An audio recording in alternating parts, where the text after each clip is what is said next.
A very good evening to all of you. Now today we are going to understand the sine wave generation using the MATLAB. Now you are having the fair enough idea about the MATLAB, and we have done some experiment in the symboling. Now we are going to understand one more experiment, that is the sine wave generation using the MATLAB. So we'll be writing our experiment in the command window.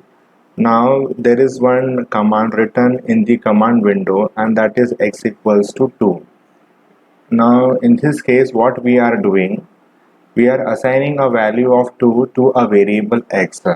So x will be acting as the work house, or you can say the storehouse, where you can store any value.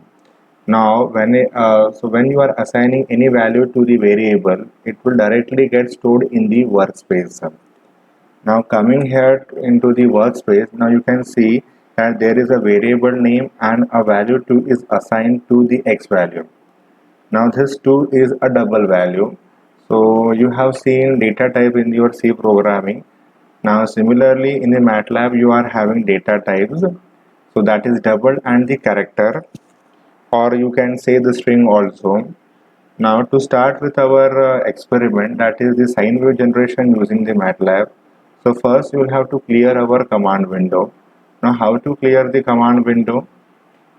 There is one command, that is CLC. It means clear your command window. So whenever you are going to write any new experiment or any new program, in that new experiment or new program, the first step is always CLC. That is clear your command window. Now we can see the effect of CLC. So when you are writing CLC in the command window, anything which is written in the past program will easily get cleared, or by using that CLC command. Now if you want to clear the workspace, how you are going to clear the workspace? You just have to write one command, that is clear all. So when you are writing clear all,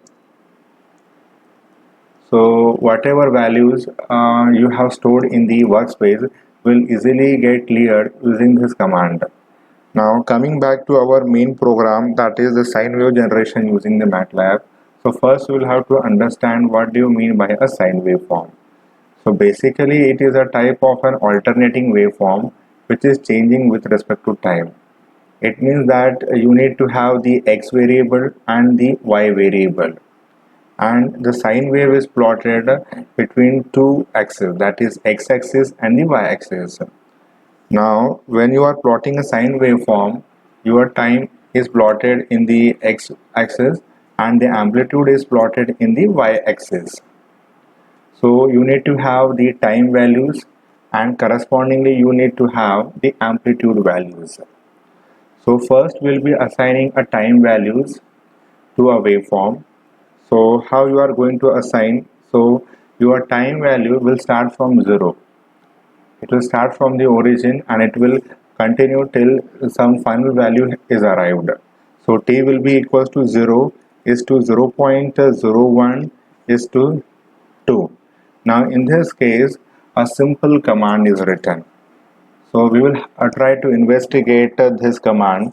So t will be equal to 0 is to 0.01 is to 2. So 0 is your starting value and 2 is your ending value.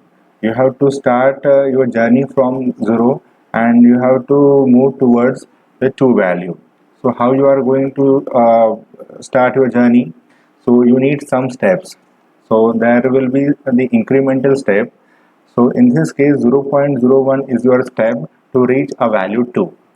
So your first value is always 0, the second value is always 0.01, then it will get incremented by 0.01, then you will get 0.02. Now if you enter, then you will get the enormous n number of values in the time variables.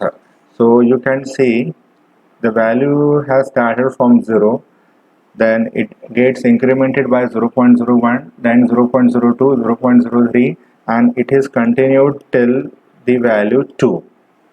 Fine. Now you have assigned all the values to a time variable. Now it's a time to assign a value to the y variable. On the y axis you have plotted the amplitude.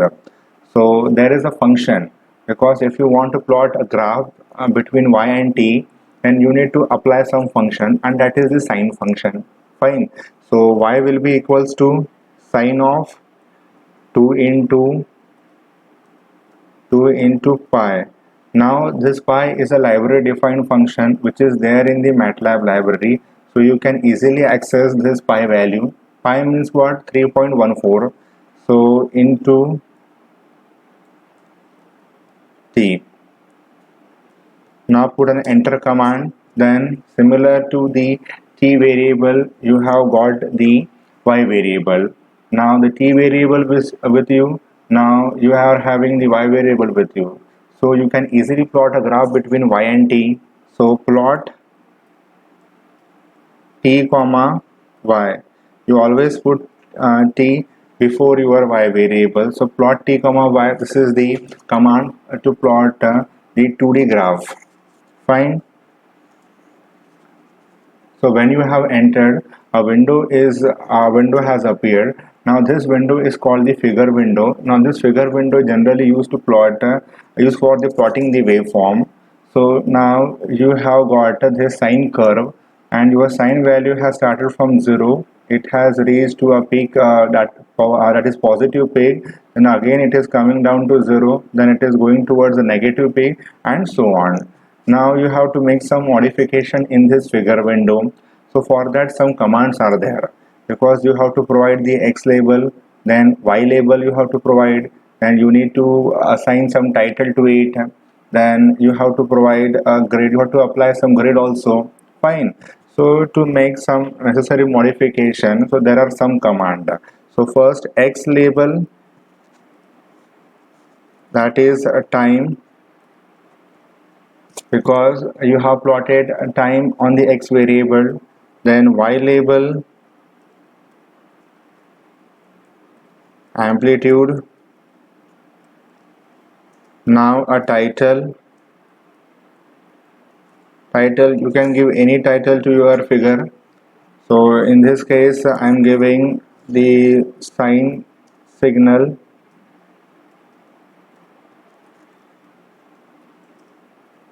Now you apply a grid to your figure window. Now just click on the figure and see the modification which you have just made. So by writing some command you can just modify your figure. So this is all about your sine wave generation using the MATLAB, and this is about your 10th experiment which is there in your lab manual.